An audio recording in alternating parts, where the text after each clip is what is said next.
એવો સન્માન પૂજ બાપુનો આજે જે રામાનંદ જયંતિ 2013થી લઈ અને 23માં 10 વર્ષમાં પ્રવેશ કરે છે.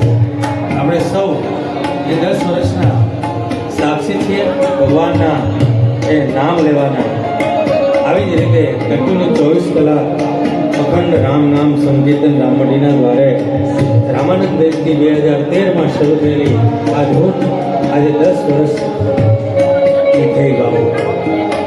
આપણે બધાને જેટલા પણ બેઠા છે સાધુ સમાજ બધા સંતોની વિનંતી થોડી વાર માટે બધા સંતો બધાને ત્યાં સુધી આપણે સૌ શ્રી રામ જય ગુરુ રામ શ્રી રામ જય રામ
આય બે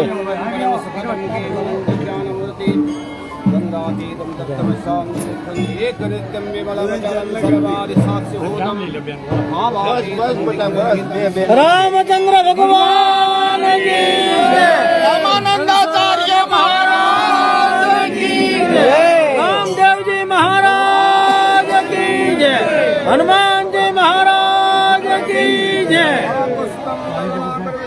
બસ બે ચોખ્ખાથી વધારી લો સંતોને ઓમ નમસ્તે ગુરુદેવાય સર્વ સિદ્ધિ પ્રદાય ચોખ્ખાથી વધારી લો એવું પકડી રાખો બે હાથે વધારી લો સંતોને બોલો રામચંદ્ર ભગવાન કી નમઃ ઓમ વેદ ગુદ મંત્ર સાસિદ્ધે સંતો ગુણરથા ઓમ ધૈર્યવચ્છાં પ્રજગતાં ભુજગસ્કૃતાં દક્ષિણે પરતપન્ની નિર્વસ્તે પન્ન કુંભાતિર બગણિકા પુષ્પમાલા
જગતગુરુ રામાનંદાચાર્ય મહારાજ કી જય.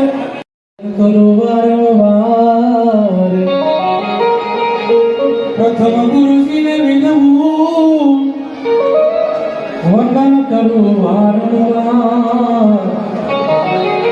મોહમદથી મુક્ત કરી ઉતારો ભગવાન.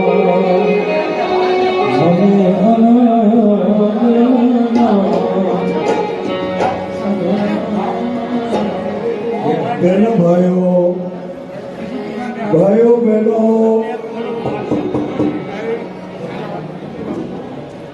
પરિવારના જે બહેનો હોય એ મહેરબાની કરી આ વૈષ્ણવ સાધુ સમાજને ઘેરે, રામાનંદીય સાધુ સમાજને ઘેરે અને આપણા સૌના જગતગુરુ રામાનંદાચાર્યજી બાપુજીના ઘેરે આ પ્રસંગ છે.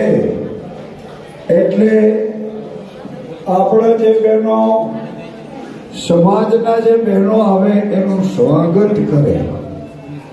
આપણે આગળ કે કોઈ સીટ પકડીને બેસવાની કોઈ જરૂર નથી. સંતો જે પધાર્યા છે, વડીલો, એ બધા આપણા આસનને શોભાવો. અને બહેનો, પરિવારના બહેનો છે એ સમજીને મહેમાન બહેનો આવે છે એમનું સ્વાગત કરે. આજે રામાનંદીય સંત સમાજના માત્ર બધા મહેમાનો રામમઢીને ધર્મ દ્વારે પધારે છે એ આપણા સૌનું સૌભાગ્ય છે. કારણ કે આપણે શરૂઆત કરી હતી એને આજે 10 વર્ષ થયા છે. ભગવાન શ્રી રામ જય રામ જય જય રામ, શ્રી રામ જય રામ એમ કરતા કરતા રાતને દિવસને 10 વર્ષ થયા છે.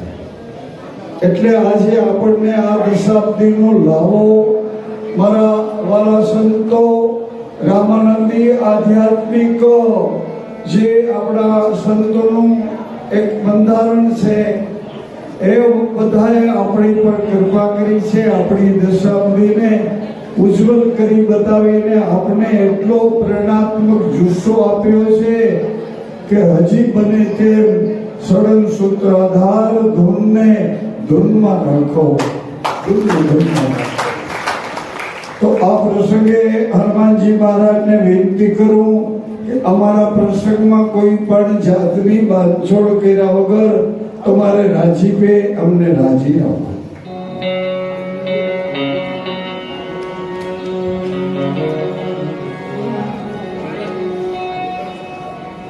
શ્રી રામ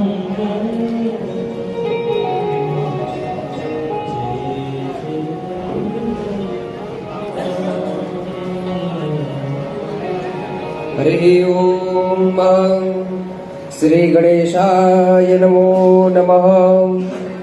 ओम स्वस्ति न इंद्रो बृहस्पतिर्वाः स्वस्ति न भोगा विश्ववेदाः स्वस्ति नस्तारक्षो अरिष्टनेमिः स्वस्ति नो बृहस्पतिर्दधातु नमस्करोमि। रामदेव भगवान की जय। रामानंदाचार्य महाराज की जय।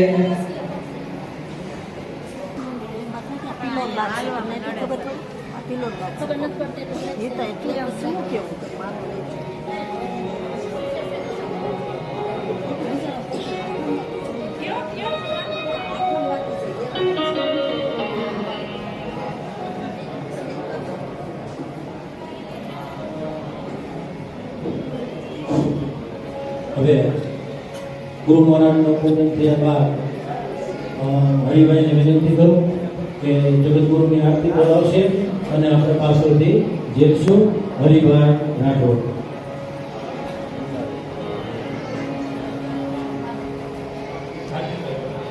માટે પ્રમુખ શ્રી મંત્રી શ્રી કારોબારી સભ્ય આરતી માટે આવી ગયા. ધર્મને માટે પ્રાણ આપવા માટેની જો તૈયારી રાખશું તો વિધર્મીઓની તાકાત નથી કે હિન્દુ ધર્મ ઉપર કોઈ આમ આંખ ફેરવીને જોઈ શકે. આપણે તૈયાર હોવા જોઈએ, આપણી તૈયારી હોવી જોઈએ બલિદાન માટેની, ત્યાગ માટેની. પણ આપણે એના માટે તૈયાર નથી. આપણે તો બસ પોતાનું સંભાળી બેઠા છીએ. આપણા ઉપર હજી કઈ તકલીફ નથી ને. હજી આપણા ઉપર કોઈ મુશ્કેલ, પોતાના પડોશી હોય, પોતાના ભાઈ હોય, પોતાની જ્ઞાતિનો હોય, પોતાના નામંદી સમાજનો કોઈ વ્યક્તિ હોય કે પોતાનો સનાતન ધર્મનો કોઈ ભાઈ હોય, એની પર જ્યારે સમસ્યા આવે, સંકટ આવે અને તે વખતે જો આપણા હૃદયમાં એમ ન થાય કે આના સંકટમાં મારે પાસે ઊભું રહેવું જોઈએ, તો સમજવાનું આપણે સનાતન ધર્મના કોઈ સંતાન છીએ જ નહીં. બાપ, આપણામાં સનાતની લોહી નથી. એટલે જ્યાં સુધી બને ત્યાં સુધી આપણા ધર્મ, સંસ્કૃતિ અને આપણા પોતાના આ અસ્તિત્વને માટે મારે તમારે હંમેશા માટે તૈયાર રહેવું પડશે. આપણે જે પાવન ભૂમિ ઉપર બેઠા છીએ એ મારા સદગુરુ પૂજ્ય શ્રી રામદેવ બાબાની આ પવિત્ર ધરતી છે. રામદેવ ભગવાનની આ પવિત્ર ધરતી પર બેઠા છે અને એ પવિત્ર ધરતીને પ્રાતસ્મરણીય પૂજ્ય શ્રી મૂળદાસ બાપુ દ્વારા સિંચવામાં આવી છે. વર્ષોથી 10-10 વર્ષથી અમારા બાપુએ કીધું કે 10-10 વર્ષથી તો અહીંયા અખંડ રામધૂન, રામ નામનો જપ ચાલે છે. આ એક સિદ્ધિ છે અને મને નથી લાગતું, મેં તો સાંભળ્યું નથી, એવું મેં સાંભળ્યું છે કે તાપીના કિનારે મહારાષ્ટ્રમાં એક ગામ છે અને ત્યાં વર્ષોથી રામ નામની બેંક ચાલે છે, એટલે કે રામ નામની ધૂન ચાલે છે. અને એ જગ્યા પર હું ત્યાં દર્શન કરી આવ્યો છું, અખંડ રામધૂન પણ ત્યાં વર્ષોથી. પણ દક્ષિણ ગુજરાતની અંદર આવા 24 કલાક રામ નામની કોઈ ધૂન કોઈ જગ્યાએ ચાલતી હોય તો દક્ષિણ ગુજરાતમાં રામ નથી એક જ બહુ ફરક છે. અને આ રામ નામનો પ્રભાવ એટલો છે કે આપ રામભટ્ટીની અંદર પ્રવેશ કરો અને તમારા જીવનની અંદર કોઈ સમસ્યા હોય, કોઈ દુઃખ હોય, કોઈ મુશ્કેલી હોય તો આ રજકણ એવા છે, જેવા તમે મઢીની અંદર પ્રવેશ કરો તમારા બધા દુઃખ ભૂલાઈ જાય, તમારા બધા સંકટ તમને સયાદ ના આવે. આવી પવિત્ર ભૂમિ ઉપર જ્યારે આપણને આ 723મી આચાર્ય શ્રી જન્મ જયંતિ ઉજવવાનો અને એનો હું સાક્ષી છું. જ્યારથી આપણે બાપુએ વચન આપ્યું છે કે હવે અત્યાર સુધી ભલે તમે ગમે ત્યાં જગ્યા શોધતા હતા અને કોઈ જગ્યાએ તો આપણા એવો પણ આપણા બાપુ એવો અનુભવ છે કે એક જગ્યા સ્થળ પસંદ કરેલું હોય અને પાછળથી આગલા કે 2 દિવસ પહેલા ના પાડવામાં આવે કે હવે અમારે જગ્યા આપવાની નથી, એટલે આપણે પાછું સ્થળે ફેરવેલું છે.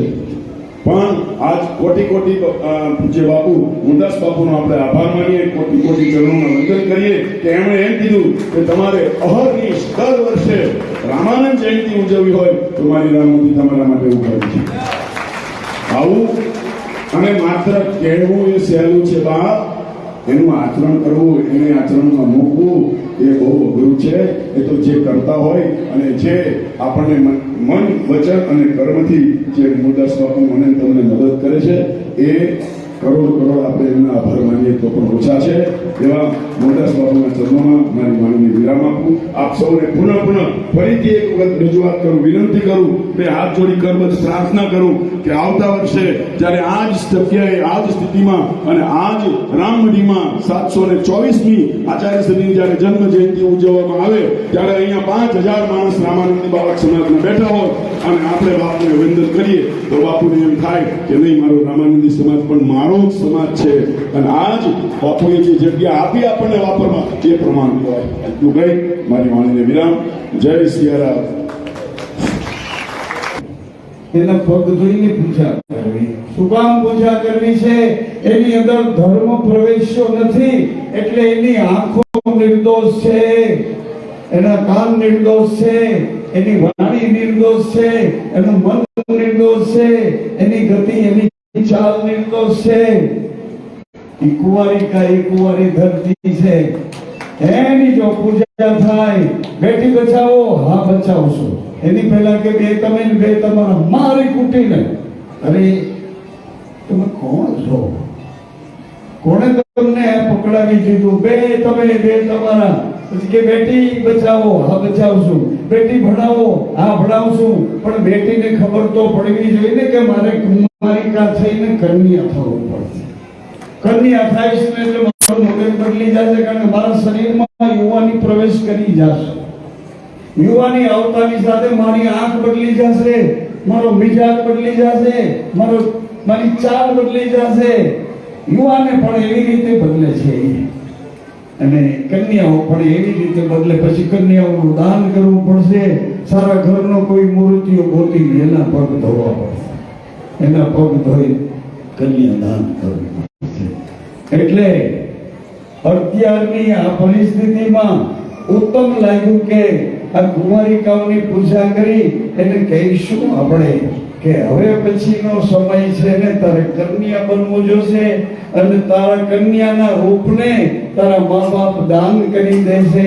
પછી અજાણ્યાનું થવું પડશે, આને બધાને ભૂલવા પડશે, સંઘર્ષ વેઠીને મા બનવું પડશે. મા બન્યા પછી માતૃત્વની સાક્ષી લઈને જીવવું પડશે. આવી યાત્રામાં અત્યારે હું સમય પસાર કરી રહ્યો છું. આપ સૌને કાયમ રાજી જોવા માંગુ છું. વિશેષ જેની પરા સાક્ષાત સંતુષ્ટ રહીને ભાવ જગતની યાત્રા કરે છે એવા અમારા ગુરુજી સ્વામી હરિદાસજી મહારાજ, જેઓ PhD છે, ડોક્ટર છે અને બધા શાસ્ત્રોના આચાર્ય છે, છતાંય એ આપણી વચ્ચે છે. એના અનુભવો આપણને પોતાના માનીને કહે છે, પરંતુ એ અનુભવ સાંભળવા એવી આપણી તૈયારીઓ અત્યારે નથી.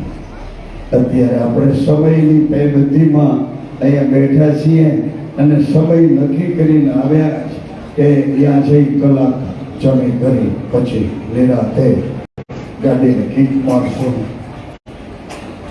તો રિક્ષા ગોઠશું, બસ તૈયાર હશે. પણ આવતા વર્ષે અમને તમારા સૌના સાક્ષી બનવાનો મોકો આપશો. એટલે આજ તો ખબર નથી 14મી આ જાન્યુઆરી, આ મકર સંક્રાંતિ, અને એ મકર સંક્રાંતિના યોગમાં આજ આપણા ગુરુજીની 723મી જયંતિ આવી જાય. ધન્ય આપણા ભાગ્ય છે. ધન્ય ભાગ એટલા માટે કહું છું, જીવને ઈશ્વર સાથે જોડાવવું છે. એમ જ આ સંક્રાંતિ એવા પ્રકારની છે, આ આત્માના જોડાણની પ્રાકૃત અનુભૂતિ કરાવતી મકર સંક્રાંતિ છે. તો હવે પછી હું વધુ સમય ન લેતા તમારા સૌના ચરણમાં, નાની મોટી દીકરીઓ, બહેનો, મોટા નાના વડીલો, ભાઈઓ, બધાના ચરણમાં મસ્તક મૂકી અને અમારી પરંપરા સાથે, તમારી સાથે એ જ પરંપરા. રામદેવજીને રામ મને જુદા નથી લાગ્યા, બેની પ્રવૃત્તિ એક જ હતી.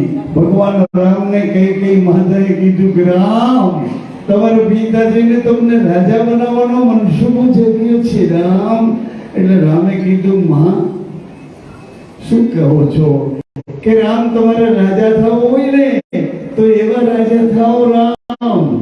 કેવા કે સાર્વભૌમત્વ આખા પૃથ્વીના પિંડ ઉપર ક્યાંય હિન્દુત્વ જન્મે અને શ્વાસ લે, એટલે રામ નામનો શ્વાસ લે એવા રામ તમે થાઓ. સાર્વભૌમત્વ રામ. આ પૃથ્વી પર જ્યાં હિન્દુત્વ જન્મે, હિન્દુનું જ બાળક જન્મે અને એ શ્વાસ લેતું થાય, રડે એ પેલા રામ બોલે એવા રામ તમે બનો એ રામ. કે માં તું જેવો બનાવીશ ને એવો હું બનીશ. એટલે કઈ માએ કીધું કે એક કામ કરો, આ અયોધ્યાની ગાદી તો મારો ભરત સાચવશે, પણ તમે સાર્વભૌમત્વ રાજા બનવા માંથી અવતાર લઈને આવ્યા છો. હે મર્યાદા પુરુષોત્તમ, મર્યાદાનું લેસન ભણવું હોય તો તમને વનમાં જવું પડશે.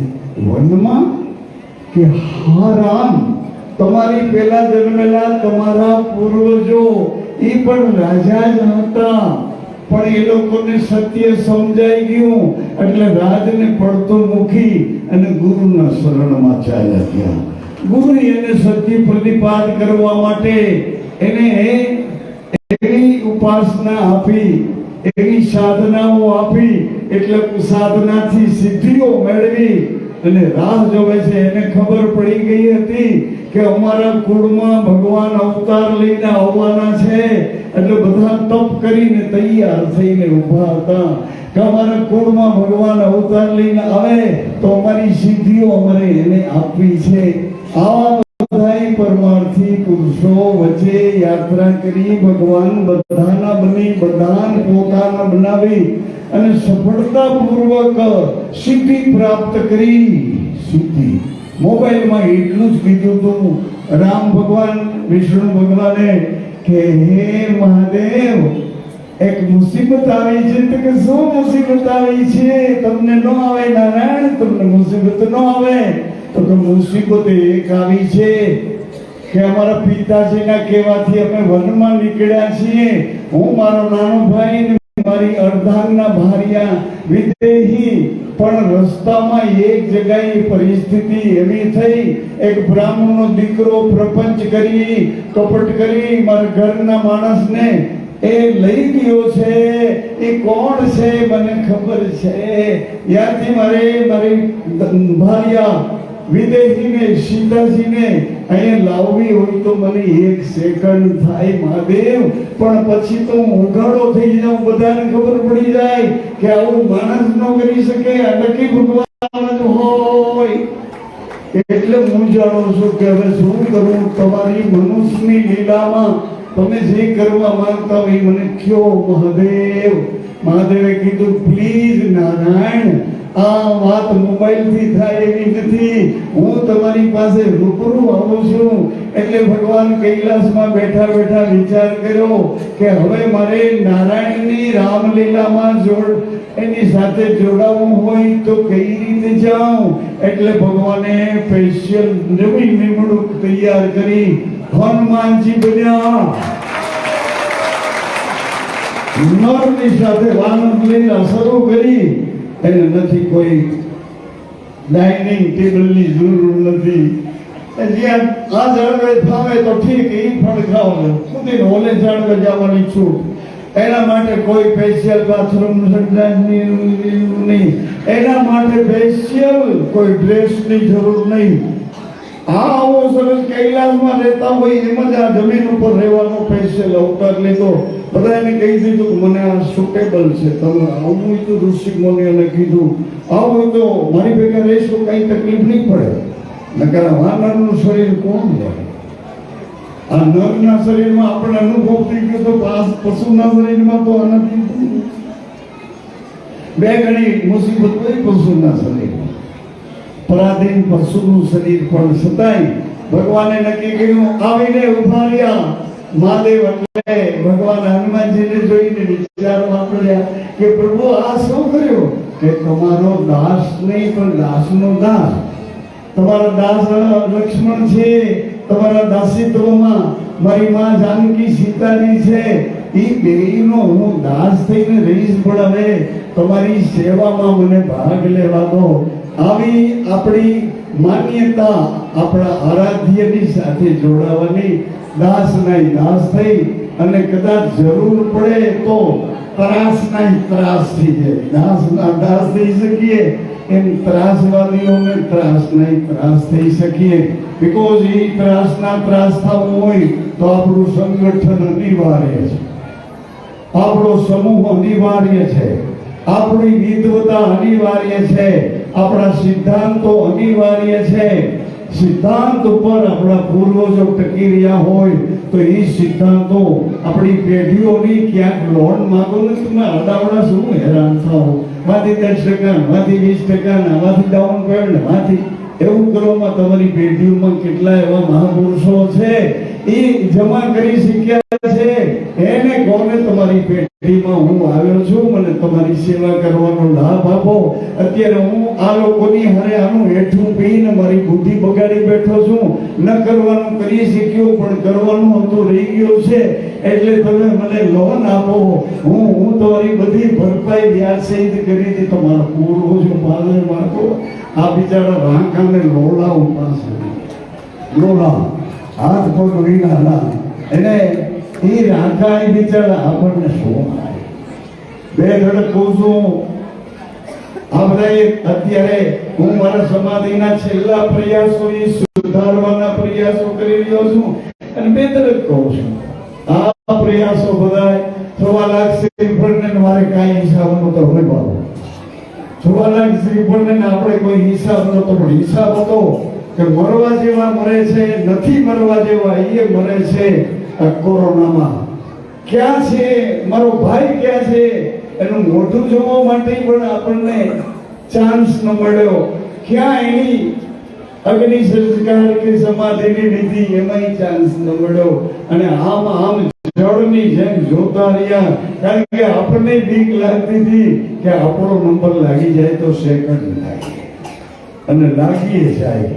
એટલે મેં કીધું એક આ મૃતદેહને એક શ્રીફળથી આપણે એની અતૃપ્ત વાસનાઓમાંથી મુક્તિ મળે એવો મંત્ર મૃત્યુંજય મહાદેવતાય મમ શરણાગતમ જન્મ મૃત્યુ જરા વ્યાધિ પીડિતમ કર્મબંધનમ 6 લાખ શ્રીફળના આટલા બધા મંત્રો આપણે એને અર્પણ કર્યા. બધાના માથામાં હનુમાનજી મહારાજે ખબર નહીં શું કર્યું કે બધાને ભય નીકળી ગયો, ભય નીકળ્યો. હવે ભાઈ કે કોરોના આવ્યો, આપણે કઈ ભૂકો થઈ ગયો છે, ખીસે ગાલી થઈ ગઈ છે, એટલે કોરોનાના નામે હવે કોરોના કે કોરોનાનો બાપ આવે તો હવે કઈ વાંધો નહીં, જવા દે તું ખુશી થઈ જવા દે. તારી વેક્સિન ની અમને ખબર પડી ગઈ એટલે સારવારની ફરજ એ લોકો બજાવે છે.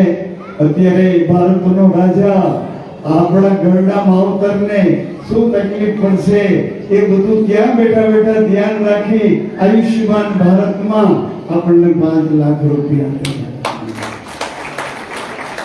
એને ત્યાં બેઠા ખબર છે કે મારા સમાજની દીકરી લગ્ન થયા છે, એ આગળ જતા જ્યારે પ્રેગ્નેન્ટ થશે ત્યારે બાળક જન્મતાની સાથે એને શું જરૂર છે? ભારતનો રાજા. હવે એને આપણે સમજવાને બદલે અંદરો અંદર આપસમાં, કારણ કે બધા છૂટા છવાયા થઈ ગયા છે ને, નાની બુદ્ધિ, મોટી બુદ્ધિ, મંદ બુદ્ધિ, તીવ્ર બુદ્ધિ, યોગ્ય બુદ્ધિ, અયોગ્ય બુદ્ધિ, બધા પોતાની બુદ્ધિ દ્વારા પોતાના હકો માંગે છે, પણ ફરજ બજાવવા કોઈ તૈયાર નથી. એક નાના ખેડા વગરના બીડ પડ્યું છે, એ બીડને ખેડ્યું હતા, એમાંથી વગર ખાતર નાખે એવો સરસ પાક થવા માંડ્યો. એટલે આપણને એમ થતું કે હવેલામાં વાવીએ તો ખાતર કેવું નાખવું, હવે ચાલુ ખાતર તો કઈ કામ કરતું નથી, પરદેશનું ખાતર નાખીએ એમ કરીને વાવેલામાં વાવીએ, પણ બધા ભીડને ખેડો ઝૂંપડામાંથી 98% માર્ક લઈ આવે. એક આદિવાસીનું બાળક IAS ઓફિસર થઈને બેસે તો એ આપણને ખબર નથી કે આપણે કાયદેસર દારો શું દેવો પડે. આપણને વિચારી શકીએ. આવી હનુમાનજી મહારાજ આપણા સૌના પરમ સદગુરુ જગતગુરુ રામાનંદાચાર્યજી બાપા જ્યાં હોય ત્યાં આપણા સાથે જોડાયેલા, આપણા શ્વાસમાં રહે છે. એને પ્રાર્થના કરીએ કે અમને આમાંથી આ કચરો દૂર કરો અને તમારો મહિમા રાત ને દિવસ અમારા રોમે રોમમાં રમે એવી અમારી માટે કૃપા કરો છો. અને જય શ્રી રામ, જય શ્રી રામ. અમારી વિનંતીને ધ્યાનમાં રાખજો. આજે પ્રસાદ લીધા વિના તમે જ્યારે અત્યારે જઈને જાઓ ને, આ ભાષણ તો અમારું ભલે હાલે, થાળી કરીને હરિયર પ્રસાદ લઈને ખુશીથી જાય. એ વ્યવસ્થા જે સામરદાસ બાપુની હોય એમ નહીં.